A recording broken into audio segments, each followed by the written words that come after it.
Ada pertanyaan. Menurut Senpai, kalau orang yang habis kerja dari Jepang terus pulang, itu jadi banyak tabungan atau enggak? Duitnya jadi banyak atau enggak? Punya tabungan yang banyak atau enggak? Gitulah. Pokoknya ini yang paling sering ditanyain, dan kebetulan saat saya buka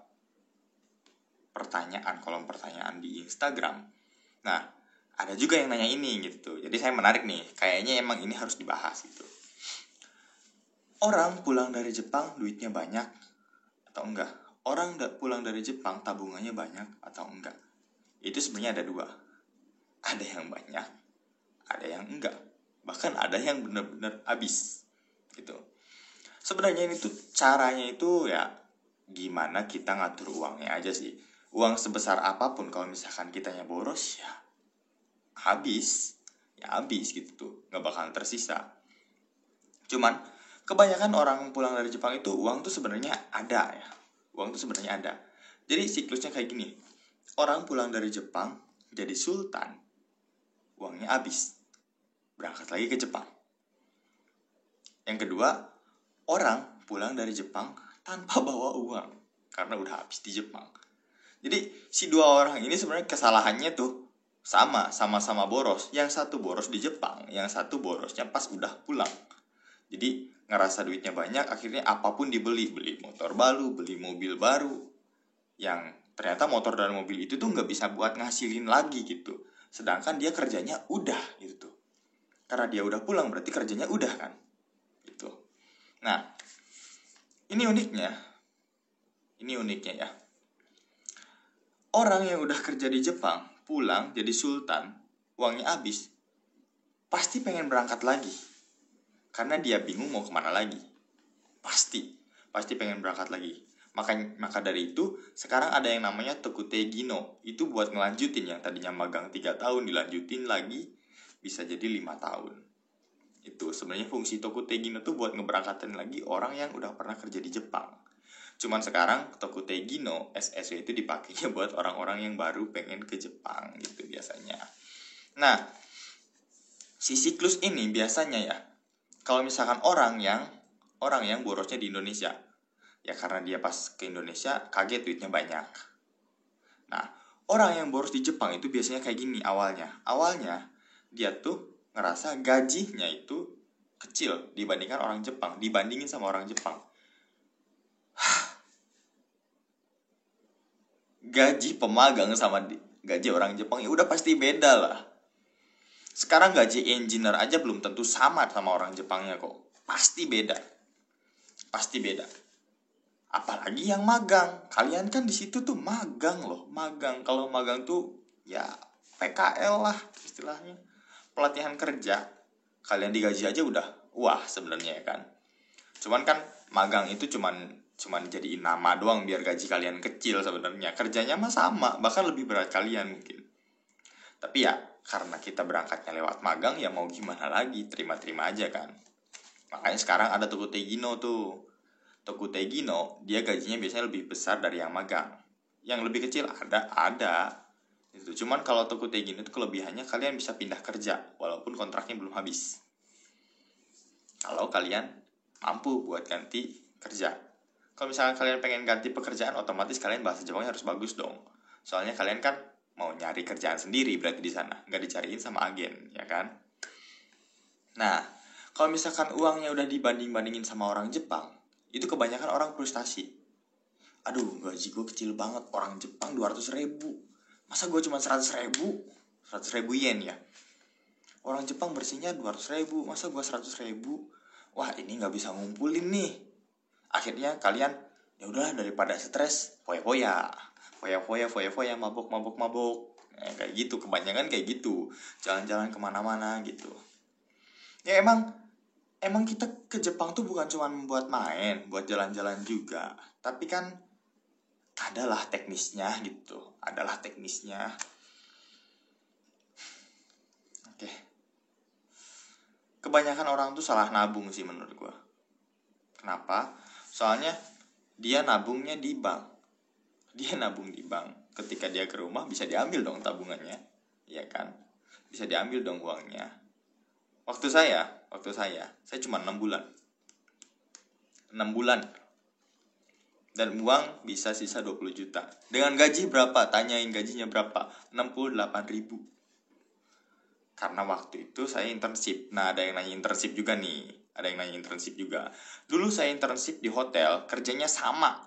Bahkan lebih berat dari orang-orang yang di sana. Tapi gaji yang saya terima di rekening tuh 68.000. 70.000 lah. Gede-gedenya. Itu yang saya terima. Kecil banget. Iya, kecil banget kok. Kecil banget. Tapi di situ saya masih bisa makan, masih bisa jalan-jalan dikit-dikit, masih bisa ngumpulin. Caranya gimana? Gampang. Taruhlah sekarang kalau misalkan yang magang itu di video sebelumnya juga udah pernah saya bahas sih. Taruhlah yang magang itu misalkan di 100.000. Sekarang karena yang paling kecil segitu ya. 100.000 dapat gaji. Potong buat makan. Buat makan mewah-mewahnya 3 mang. 30.000. Mewah-mewahnya. Kalau bisa hemat 20.000, 15.000 bisa. Caranya hemat gimana? Kalian masak sendiri, beli makanannya dari frozen food. Daging yang frozen, ikan yang frozen, pokoknya serba frozen lah. Kalau serba frozen itu murah. Dan itu bisa dipakainya kan jangka waktunya lumayan panjang. Daripada sekarang beli daging biasa, 3 hari udah busuk. Seminggu udah busuk misalkan, ya kan?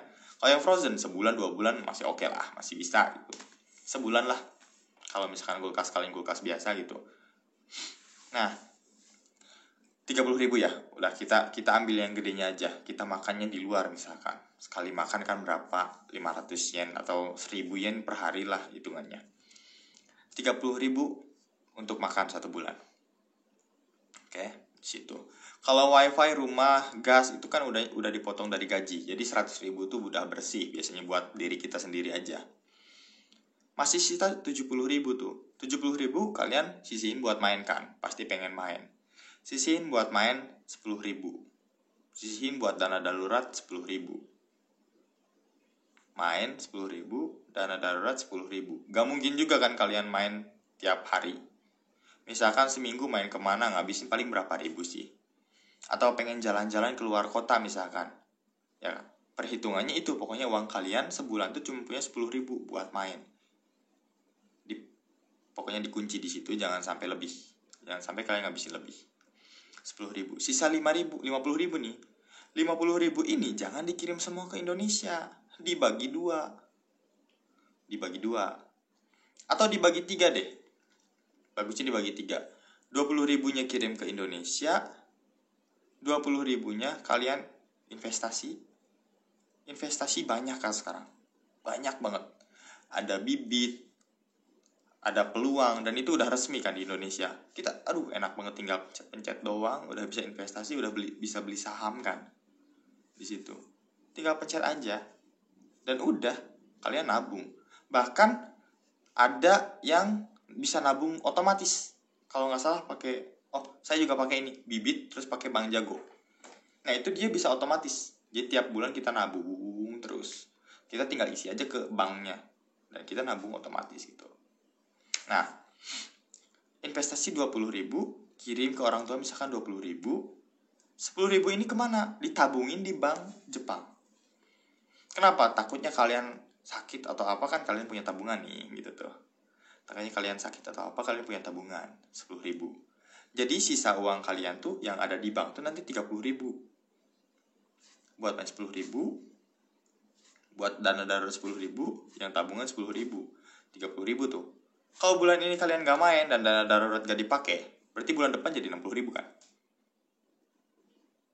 Terus misalkan kalian mainnya 1 tahun 2 kali keluar kota gitu, mainnya yang jauh sekalian. Berarti sekali main kalian bisa ngabisin 60.000. Dan kalian punya tabungan. Tabungan yang di saham misalkan, kalau misalkan kalian nyaham di saham 20.000 dan 20.000-nya itu yang dikirim ke orang tua. Ya, kita ikhlasin aja kalau itu. Misalkan dipakai sama orang tua. Syukur-syukur sama orang tua malah ditabungin. Kebanyakan orang tua kalau dikirimin uang sama anaknya ditabungin. Kebanyakan ya. Ya udah kita punya 20.000 di saham.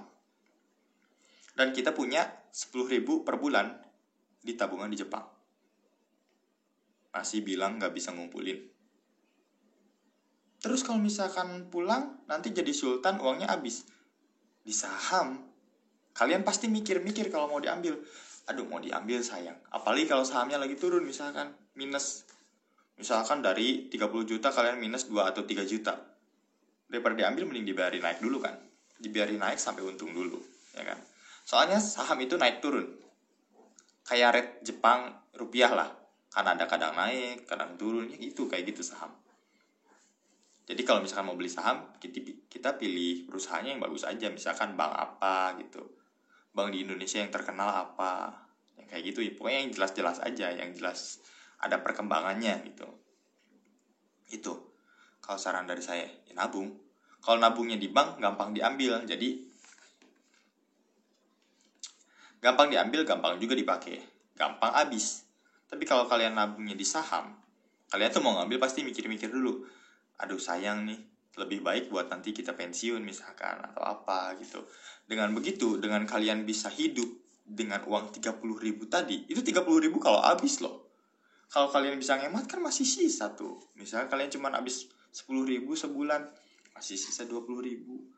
Apalagi kalau kalian gak ngerokok, wah udah hemat banget sih itu. 20.000 maksimal, masih sisa 10.000, dikumpulin lagi. Dan kalau balik dari Jepang itu emang gajinya segitu misalkan. Balik dari Jepang itu ada yang namanya Nenking, buku Nenking itu. Kalian minta dari perusahaan atau dari kumiai kalian nanti, itu buku Nenking bisa diambil lagi uangnya, dicairkan. Satu buku Nenking itu 3 tahun ya. Kalau 3 tahun itu kisaran 50 jutaan dapat buat dicairin. Jadi apakah orang yang kerja di Jepang nanti pulang tabungannya banyak? Banyak. Kebanyakan banyak. Cuman setelah pulang, mereka kadang gak tahu mau dipakai buat apa. Kalau mereka punya usaha ya mungkin buat lanjutin usahanya. Tapi kebanyakan orang yang berangkat ke Jepang itu iseng nyari duit aja. Pas pulang gak tahu buat dipakai buat apa. Akhirnya mau mulai usaha dari awal dan modal udah ada. Biasanya itu sembarangan jadinya hilang aja. Akhirnya uang habis, berangkat lagi ke Jepang. Itu yang paling sering kejadian seperti itu.